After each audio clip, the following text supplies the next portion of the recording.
ආයිබෝවන්. අද අපි ඔයාලත් එක්ක කතා කරන්නේ වරම් සිරවීම කියන කාරණාව පිළිබඳව. මොකද පහුගිය කාලේ කතා කරපු ගොඩක් කට්ටියට තිබ්බ ගැටලුවක් තමයි මේ වරම හිර වෙලා කියන කාරණේ. ඒ කියන්නේ තමන්ගේ වරමේ හිටපු ඥාතීන් නැහැ. තමන්ට දැන් වරමෙන් වැඩ කරන්න බෑ. තමන්ට දිස්ති වෙන්නේ නැහැ. තමන්ට සාත් වෙලා කියා ගන්න බෑ. ඉතින් මෙන්න මේ කාරණා මේ පහුගිය කාලේදී ගොඩක් දෙනෙකුට තිබ්බා. ඉතින් මම ඒ හින්දා අද කල්පනා කරා පොදුවේ හැමෝටම මේ කාරණාව සම්බන්ධයෙන් යම් දැනුවත් කිරීමක් සිදු කරන්න. මේ වරම් හිරවීම කියන කාරණේ අපිට ප්‍රධාන වශයෙන් කාරණා දෙකක් යටතේ ගන්න පුළුවන්. ඒ කියන්නේ අපි මේකට විසඳුම් හොයනකොට අපි ප්‍රධාන කොටස් දෙකක් යටතේ ප්‍රධාන ධාරාවන් දෙකක් යටතේ තමයි අපි මේකට විසඳුම් හොයන්නේ. එතකොට පළවෙනි කාරණේ තමයි මේ වරම් දරුවන් විසින් කරන වැරදි නිසා තමන්ගේ වරම් හිරවීම. ඒ කියන්නේ තමන්ගේ ඥාතීන් සිරවීම කියන කාරණේ සිදු වෙනවා. අනිත් කාරණේ තමයි මේ කවුරුන් හරි විසින් තමන්ගේ වරම සිර කිරීම. ඉතින් කවුරුන් විසින් මේ වෙන කෙනෙක් වරම හිර කරනවා කියන කාරණාවේදී අපි බොහෝ විට දකිනවා තමන් වරම් හදාගන්න යන තැන් වලින් තමන්ගේ වරම් හිර කරනවා. තමන්ගේ ඥාතීන් හිර කරනවා.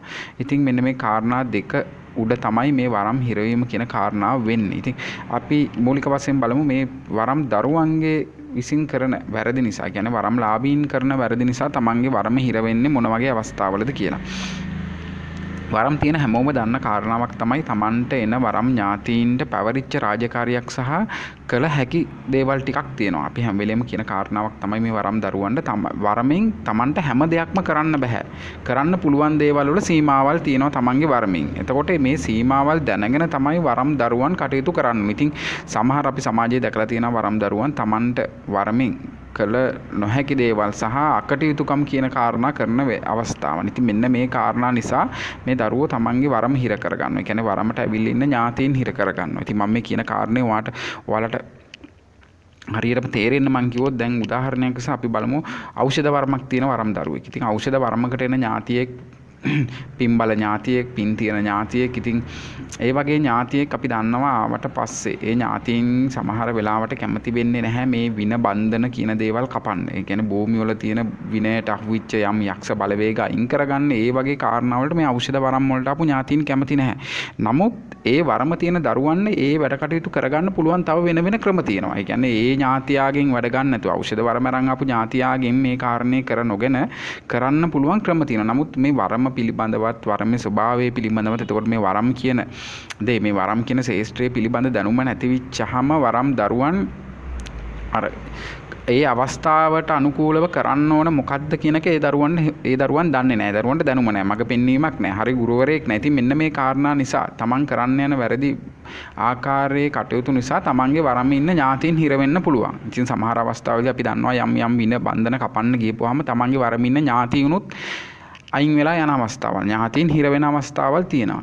ඉතින් මෙන්න මේ කාරණා උඩ තමයි වරම් දරුවෙක් තමන්ගේ ඥාතීන් ඒ දරුවගේ වැරදි නිසා ඥාතීන් හිර වෙන අවස්ථාවන්. ඉතින් සමහර අපි දන්නවා වරම් දරුවන අපි දැකලා තියෙනවා. අපි මේ සමාජය තුලත් දැකලා තියෙනවා වරම් වලින් කරන අකටයුතුකම්. ඉතින් සමහර ඔය පලි ගැසීම් කියන කාරණා. එතකොට අනවින කොඩි වින ඔය බන්ධන වගේ කරන වරම් දරුවොත් අපි දැකලා තියෙනවා. ඉතින් මෙන්න මේ කාරණා නිසා සමහර අවස්ථාවලදී තමයි තමන්ගේ වරමින සමහර ඥාතීන් වරමෙන් අයින් වෙලා යන්න පුළුවන්.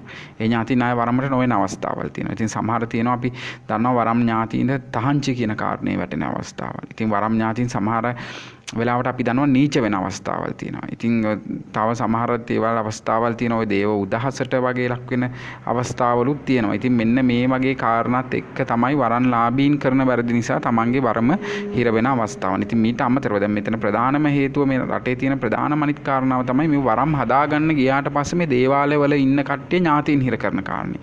මේක මේ ලොකු ප්‍රවණතාවයක් සහ ඇත්තටම වරම් දරුවන්ට සිදුවෙන ලොකුම අසාධාරණයක් තමයි මේක. මොකද අපි දන්නවා සමහර වරම් හදලා දෙන සමහර තැන් තියෙනවා ලංකාවේ ශ්‍රී ලංකාවේ ප්‍රසිද්ධ තැන් අපි දැකලා තියෙනවා සාමාන්‍යයෙන් ලක්ෂ 2 3 4 වගේ මුදල් වලටත් වරම් හදන තැන්. නමුත් මේච්චර මුදල් වියදම් කරගෙනත් අන්තිමට තමන්ගේ ඥාතීනුත් නැතුව දුක් විඳින වරම් දරුවොත් අපි දැකලා තියෙනවා. ඉතින් අපි ළඟට බොහෝ කට්ටිය එනවා අපිත් එක්ක කතා කරනවා. ඉතින් මේ ප්‍රශ්න තියෙන වරම් දරුවෝ ඉන්නවා. ඉතින් මේ වරම් දරුවන්න මෙහෙම වෙන්න හේතුව තමයි තමුන් හරියාකාරව තමුන්ගේ වරම හදාගෙන තමුන් හරියාකාරව කෙනෙක් තෝරා ගන්න නැති කාරණේ. මොකද කෙනෙක් ප්‍රසිද්ධ වුණා කියලා ලොකුවට දේවාලයක් හදාගෙන හිටියා කියලා. ඉතින් අන්තර්ජාලයේ ප්‍රසිද්ධ වුණා කියලා. ඉතින් අපි ඒ වගේ කෙනෙක් ළඟට යන්න කලින් පොඩ්ඩක් 10 පාරක්වත් අපි කල්පනා කරලා බලන්න ඕනේ මෙයාගේ මේක හදාගෙන අපිට ඉදිරියට යන්න පුළුවන්ද, මෙයා මේ දේ කරලා දෙයිද?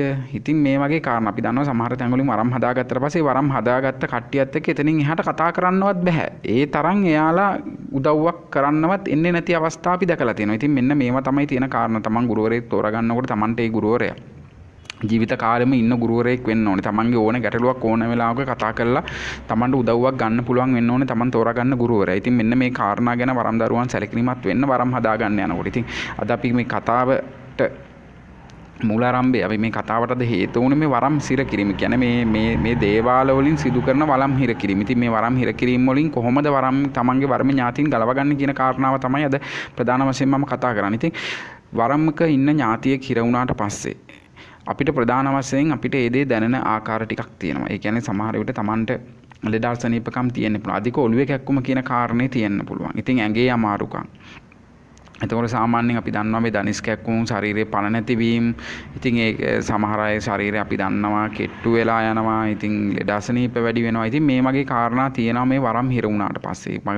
ඊට අමතරව ඉතින් අපි දැකලා තියෙනවා පවුලේ අසමගිය කියන කාරණේ, මේ රණ්ඩු සරුවල් වීම කියන කාරණේ, Tamanට අධික කේන්ති යන කාරණේ, සහ ආර්ථික පැත්තෙන් පිරිහිලාම යන කාරණේ. එතකොට මේ දේව ආකර්ෂණය කියන පැත්තේ යම් ගැටලු ඇති වෙනවා. එතකොට සමහර අයට පහන් ටික තියාගන්න හිතෙන්නේ නැහැ. ඉතින් ඔය වගේ කාරණා සමහර රැකියා නැති වෙන තත්ත්වයක් තියෙනවා. ඉතින් ඔය වගේ බොහෝ ගැටලු වලට මුහුණ දෙන්න වෙනවා තමන්ගේ වරම් මුල ඥාතීන් හිර වුණාට පස්සේ. ඒකට හේතුව තමයි මොකද ඥාතීන් එන්නේ අපිට උදව් කරන්න. එතකොට අපිට උදව් කරන්න එන්න ඥාතියෙක් අපේ ක්‍රියාවක් නිසා, අපිට හරි කෙනෙක් තෝරාගන්න බැරි නිසා, ඒ බැරිවීමෙන් තමයි මේ ඥාතියා ඒ විදිහට හිර වෙලා ඒ ඥාතියට දුක් විඳින්නේ. එතකොට ඒ ඥාතියත් එතන ඉඳන් අඬා වැළපෙනවා, අපිට කොයි වෙලාවෙත් අඬ ගහනවා, කන්න ලව් කරනවා. ඉතින් ඔය කාරණාත් එක්ක තමයි මම අය මුලින් කියපු ඒ කාරණා ටික අපිට ඇති වෙන්නේ. ඉතින් මේ වරම් ඥාතීන් හිර කරාට පස්සේ ඇත්තටම ගලව ගන්න බැයිද? මේ ඥාතීන් කොහොමද අපි ගලවගන්නේ? ඉතින් මෙන්න මේක තියෙනවාද වරම් දරුවන්ට ගොඩක් ලොකු ප්‍රශ්නයක්. මොකද මේ වරම් ඥාතීන් ගලව ගන්න ගිහිල්ලත් තව ගොඩක් බොරුකාරයින්ට අහු වෙනවා. අධික මුදල් වියදම් කරගන්න. ඉතින් මේකට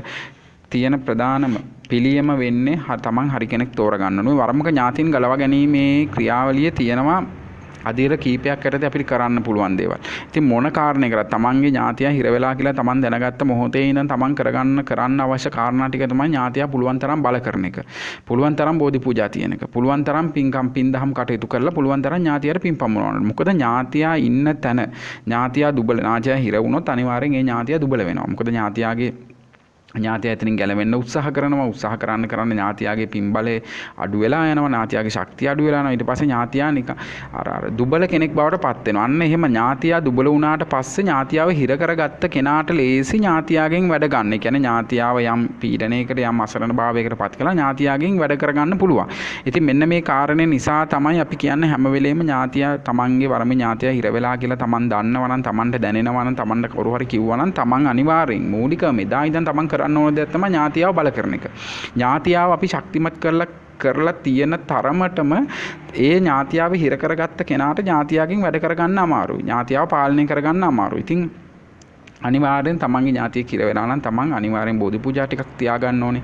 තමන් මූලස්ථාන දේවාල වලට ගිහිල්ලා ඒ කන්න ලව් ටික කරන්න ඕනේ. ඉතින් පින් දහම් කටයුතු හැකි පමණින් කළ ඥාතියට පින් අනුමෝදන් කරන්න ඕනේ. මේ කටයුතු ටික කරගන්න. ඉතින් සමහර අවස්ථාවල් තියෙනවා මේ ඥාතීන් හිර කරන කට්ටිය ඥාතීන් හිර කරන ආකාරය සහ ඒකට උදා ගන්න ක්‍රමවේදය අනුව ඥාතීන්ට ගැලවිලා එන්න පුළුවන් හැකියාවන්. ඒ වගේම තමයි සමහර ඥාතීන් ඉන්නවා ඔවුන් ගෙනාපු ශක්තියින් ප්‍රමාණය අනුව උන්ට ඒ බන්ධන වලින් ගැලවිලා එන්න පුළුවන්. ඒ වගේම වරම් ලාභීන්ට තියෙන ශක්තිය අපි කියනවා මේ ඊශ්වර ශක්තිය හරහා වැඩ කිරීමේ ඇති හැකියාව. ඉතින් මෙන්න මේ කාරණාත් එක්ක සමහර වරම් දරුවන්ට පුළුවන් තමන්ගේ ඥාතීන් හිර වුණත් ඒව ගලවලා ඇදලා ගන්න. ඉතින් මේ එක කාරණාවක් මේ වරම් දරුවන්ට තියෙන. ඉතින් අර මම මුලින් කතා කරපු කාරණා වගේ මේ වරම් ඥාතීන් හිර කරගත්තාම කොහොමද වරම් ඥාතියෙක් ගලවගන්නේ? ඉතින් මේකට මම අර ඔබට කියපු ප්‍රධානම කාරණේ තමයි වරම් තමන්ගේ වරම ඥාතියාව බල කරන එක. කියන්නේ ඥාතියාට පුළුවන් තරම් පින් දහම් කරලා ඥාතියාව බල කරලා තියාගන්න. ඊට පස්සේ දෙවෙනි කාරණේ තමයි අපි මේක හරියට ගලව ගන්න පුළුවන් කෙනෙක් ළඟට යන්න ඕනේ. අපි දන්නවා මේ හිර කරන කාරණා වලදී මේක මේ සාමාන්‍ය ඥාතියාව හිර කරලා තියෙන තැන්වල බොහොම ආරක්ෂාකාරීව හිර කරලා තියෙනවා. මොකද මට මේ දවස් 2-3කට කලින් මට කතා කරපු වරම් දරුවෙක්ගේ ඥාතියෙක් හිර කරලා තියෙන තැනක් මේ ලංකාවේ ප්‍රසිද්ධ වැඩ කරන ප්‍රසිද්ධ දේවාලයක කෙනෙක්. ඉතින් ඒ ඥාතියාව අපි ගලව ගන්න බලනකොට ඒ ඥාතියාව හිර කරලා තියෙන තැන එක ඥාතියෙක් නෙමෙයි. තව ඉන්නවා බොහෝ මේ ලංකාවේ වරම් දරුවන්ගේ ඥාතීන් 20ක් 25ක් විතර ඉන්න තැනක්. ඉතින් සමහර ඥාතීන් අපි දැක්කා ඒ ඥාතීන්ට නැගිට ගන්න බෑ, කතා කරගන්න බෑ. ඒ ඥාතීන් ඇදගෙන වැටිලා ඉන්නේ. මොකද ඒ ඥාතීන්ට පින් පමුණවලා නැහැ. ඒ ඥාතීන් ගේ බලහීන වෙලා. ඉතින් ඒ වගේ අවස්ථාවන් වල අනිවාර්යෙන් ඥාතීන්ව ගලවා ගැනීම කටයුතු කරනවා නම් ඥාතියාව හිර බන්ධන වලින් කඩලා ගන්නවා නම් ඒ ඥාතීන් අනිවාර්යෙන් ඥාතීන් බල කරලා තියෙනවා. ඉතින් මම අර කියාගෙන ආපු කාරණාව ඉතින් ඒ වගේ මේ ලංකාවේ ප්‍රසිද්ධ කට්ටිය ඉන්නවා තමන් ළඟට වරම් හදා ගන්න ආපු අයගේ මුලින්ම කරන්නේ ඥාතීන් ටික හිර කරන එක. මොකද ඥාතියා හිර කරලා තමයි එයාලා ඊට පස්සේ පඳුරක් කියලා ඒ පඳුර අවසානයේ වෙනකන් ඥාතියා තියාගෙන ඉන්නවා. ඊට පස්සේ ඥාතියා නිදහස් කරගන්න නැහැ. තමන්ගේ මුදල් සියල්ල අනිවාර්යෙන් එන්න ඕනේ. ආවට පස්සේ සමහර අය අපි දන්නවා එයාලා තව දේවල් බලාපොරොත්තුත් වෙනවා ඒ වරම් දරුවන්ගෙන්. ඉතින් එයාලගේ දේවල් වලට ඇවිල්ලා ආවතේව කටයුතු කරගන්න දේවල්. ඉතින් ඔය වගේ නොඑක් ආකාරයේ වැඩ තියෙනවා මේ ලංකාවේ දේවල් වල. ඉතින් ඒ නිසා ඒ කට්ටිය ඒ සියලු දේවල් තමන් ඉෂ්ට කරගත්තට පස්සේ තමයි මේ වරම් දරුවන්ගේ ඥාතීන් නිදහස් කරන්නේ. ඉතින් මේක වෙන කාරණයක්. මේක අපි අද ඊයක නෙමෙයි මේ අදත් මේ වෙනකොටත් වෙන කාරණයක් තමයි ඉතින් මේක. ඉතින් ඒ නිසා අපි අර මං කියාගෙන ආවේ අපි හිරවිච්ච වරම්ක ඥාතියෙක් නිදහස් කර ගැනීමේ ඒක සමහර ඇතම් අවස්ථාවන් තියෙනවා ඒක ඥාතීන් ලවා ඒ නිදහස් කරගන්න අයගේ ඥාතීන් ලවා ඒ විහිර බන්ධන වලට අහු වෙලා ඉන්න ඥාතීන් ගලව ගන්න බෑ. මොකද එහෙම කරගන්න ගියොත් සමහර විට ඒ ගලව ගන්න ඥාතීනුත් ඒවට අහු වෙන්න ඉඩ තියෙනවා. ඥාතීනුත් ඒ තැන් වල හිර වෙන්න ඉඩ තියෙනවා. ඉතින් මේක යම් ක්‍රියාවලියක් මේක අවබෝධයෙන් කරන්න ඕන ක්‍රියාවලියක්. සමහර විට මේ බැඳගෙන ඉන්න කට්ටිය හිර කරගෙන ඉන්න කට්ටියට ඒක දැනෙන්නේ නැති වෙන්න ගලව ගන්න ඕන. ඉතින් අපි බොහෝ විට මේ ගලව ගන්න අවස්ථාවල අපි බලනවා තවත් ඥාතින් එතනින් හිර කරලා ඉන්න සෙසු ඥාතිනුත් වෙන දරුවන්ගේ වරම් ඥාතිනුත් ගලවගෙන ගේන්න පුළුවන්ද කියලා. ඉතින් අර ගේන්න පුළුවන් වෙන්නේ ඒ ඥාතීන් හරියට බල සම්පන්න වෙලා ඒ ඥාතීන් හරියට අපි කියන්නේ කෙලින් හිටගෙන ඉන්න පුළුවන් තත්ත්වයක තියෙනවා නම් අපිට එහෙම ඥාතීන් ගන්න පුළුවන්. ඉතින් එහෙම නැත්තම් එහෙම ඒ ඥාතීන් අපිට ගන්න බෑ. මොකද ඒ ඥාතීන්ට එන්න පුළුවන් හැකියාවක් නැහැ. ඉතින් ඒ නිසා මම අර මේ වරම් හිර වෙච්ච හැම දරුවෙකුම කියන කාරණාවක් තමයි තමන්ගේ වරම් හිර වෙලා නම් අනිවාර්යෙන් තමන්ගේ ඥාතීන් බල කරගන්න, ඒ ඥාතීන් පුළුවන් තරම් පින්පමුණවන්න, ඒ කාරණා ටික කරගන්න. මොකද දීර්ඝ කාලීනව හිර වෙලා ඉන්න ඥාතීන් අපි කියමුකෝ අවුරුදු 10ක් 15ක් විතර හිර වෙලා ඉන්න ඥාතීන් නැත්නම් අවස්ථාවලදී අපි ගලවගෙන ඒ ඥාතීන් හිර බන්ධන වලින් ගලවලා අපි ගෙනාවට පස්සේ ඒ ඥාතීන් කැමති නැහැ ආයෙ වරමට උදව් කරන්න. ඉතින් එහෙම අත්දැකීම් තියෙනවා අපිට. ඉතින් වරම් දරුවා කොච්චර ඕනේ කිව්වත් වරමෙන් වැඩ කරන්න ඒ ඥාතීන් කැමති නැහැ. ඉතින් ඒ අවස්ථාවේදී ඒ ඥාතීන් අපි හිර බන්ධන වලින් ගලවා ගත්තට පස්සේ ඥාතීන් යන්න ඕනේ කියන එකට හේතුව තමයි දීර්ඝ කාලීනව ඒ ඥාතීන් දුක් විඳලා තියෙනවා. ඉතින් ඒ නිසා ඒ ඥාතීන් කැමති නැහැ. යාළුවාට අවශ්‍යයි මෙතනින් මේ වරමින් නිදහස් වෙලා ගිහිල්ලා හොඳ තැනකට ගිහිල්ලා නැවත ආත්මයකට යන්න. ඉතින් එහෙම අවස්ථාවලුත් තියෙනවා. ඒ නිසා තමයි අපි වරම් දරුවන් කියන්නේ තමන්ගේ වරම හිර වෙලා නම් පුළුවන් දෙයක් කරලා ඒ ඥාතීන් හැකි ඉක්මනින් ගලවා ගන්න. මොකද ඥාතීන් එන්නේ තමන්ට උදව් කරන්නනේ. අපිට උදව් කරන්න ආපු ඥාතියෙක් අපි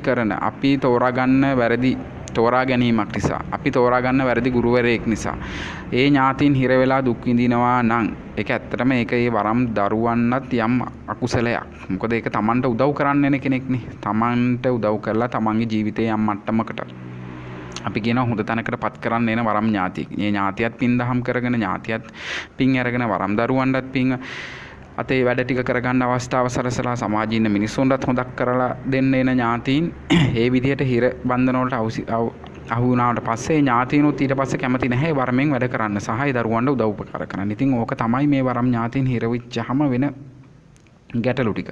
ඉතින් ඒ නිසා මම අද මේ වීඩියෝ එකෙන් ඔයාලට කිව්වේ ඔයාලගේ වරම යම් අවස්ථාවක හිර වෙලා තියෙනවා නම් යම් කෙනෙක් හිර කරගෙන ඉන්නවා නම් ඉතින් ඒක Taman දැනගත්ත මොහොතේම ඒකට අවශ්‍ය ක්‍රියාමාර්ග ටික ගන්න. ඒ ඥාතීන් ටික ගලව ගැනීම වැඩ කටයුතු කරන්න. මොකද වරමක ඥාතියෙක් හිර වෙච්ච ගමන් ඒ ඥාතියා ගලව ගැනීම ටිකක් පහසු කාරණයක්. එතකොට මොකද යම් කාලයක් ගත වෙන්න ඒ ඥාතියා හිර කරපු පුද්ගලයාත් ඒ ඥාතියා වටා යම් ආරක්ෂක අපි කියනවා මේ ආරක්ෂක වලලු කියන්නේ ආරක්ෂක පවුරක් කියන කාරණේ එයාලා ඇති කරනවා නිතර.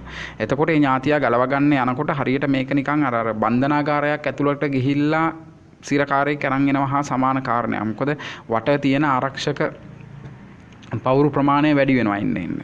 ඉතින් ඒ නිසා ඥාතියෙක් හිරවිච්ච ගමන් මේක ගලව ගන්න ලේසි. එතකොට අපිට ඒ වෙලාවේ ඥාතියත් හරියාකාරව ශක්තිමත්ව ඉන්නවා. ඉතින් අර මේක ඥාතියා හිර කරපු කෙනත් ඒ වෙලාවේ හිතන්නේ නැහැ මෙයා ගලවගයි කියලා.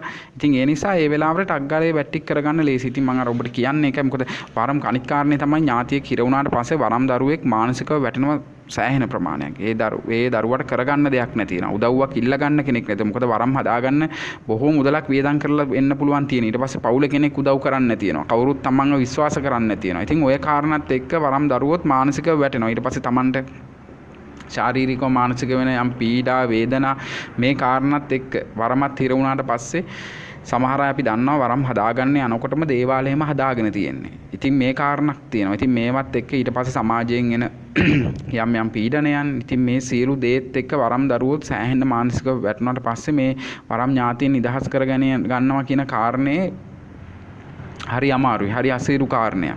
ඉතින් ඒ නිසා තමයි මම මේ ඔයාලට මේ වීඩියෝ එකකින් කියන්නේ තමන්ගේ වරමක ඥාතීන් හිර වෙලා නම් තමන්ට ඒක තේරෙනවා නම් ඉතින් මුල් කාලේ හිටපු ඥාතීන් පස්සේ නැත්තම් තමන් වරම් හදාගත්ත තැනින් වැඩේ හරියට උන්නේ නැත්තම් දැනුම තියෙන කෙනෙක්ගෙන් පරීක්ෂා කරලා බලන්න තමන්ගේ ඥාතීන් හිර කරගෙන ඉන්නවා නම් එහෙම දෙයක් වෙලා තියෙනවා නම් පුළුවන් තරම් ඉක්මනට පුළුවන් තරම් දෙයක් කරලා තමන්ගේ වරම් ඥාතීන් ටික ගලවගෙන තමන්ගේ වරමේ ගමන හරියට යන්න හරියට ඉස්සරහට යන්න මේ මොන කාරණා මම ඔබට කිව්වත් අත්‍යවශ්‍යම කාරණේ තමයි තමන් හරි ගුරුවරයෙක් හරියට තෝරගන්න හරි ගුරු උපදේශයක් යටතේ ඉදිරියට යන්න.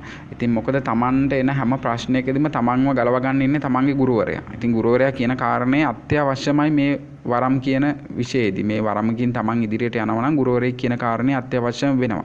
ඉතින් ඒ නිසා මම හිතනවා අද වීඩියෝ එකෙන් ඔයාලා යම් දැනුමක් ලබා ගන්න නැති ඔයාලගේ වරම ඥාතීන් හිර වෙලා නම් ඉන්නේ ඥාතීන් මොකද කරන්න ඕනේ කියන එක ඔයාලා අවබෝධයක් ලබා ගන්න නැති. ඉතින් ඉදිරියටත් අපි මේ වගේ වීඩියෝ එකකින් සම්බන්ධ වෙමු. ඔයාලට මොනවා හරි මේ සම්බන්ධයෙන් ගැටලු තිබ්බොත් ඉමසීම් කරන්න. මගේ Facebook page එක තියෙනවා ඉසිවරාර්ණ. ඒ වගේම Facebook group එක තියෙනවා වරම් දරුවන්ගේ තක්සලාව. මේ දෙකටම ඔයාලට එකතු වෙන්න පුළුවන්. එකතු වෙලා ඔයාලගේ ප්‍රශ්න ගැටලු තියෙනවා නම් අපිත් එක්ක කතා කරන්න පුළුවන්, සාකච්ඡා කරන්න පුළුවන්. ඉතින් ඉදිරියටත් අපිත් එක්ක එකතු වෙලා යන මේ වගේ වැදගත් වීඩියෝ අපි ඉදිරියටත් ඔබ වෙත ගෙන එනවා. තෙරුවන් සරණයි.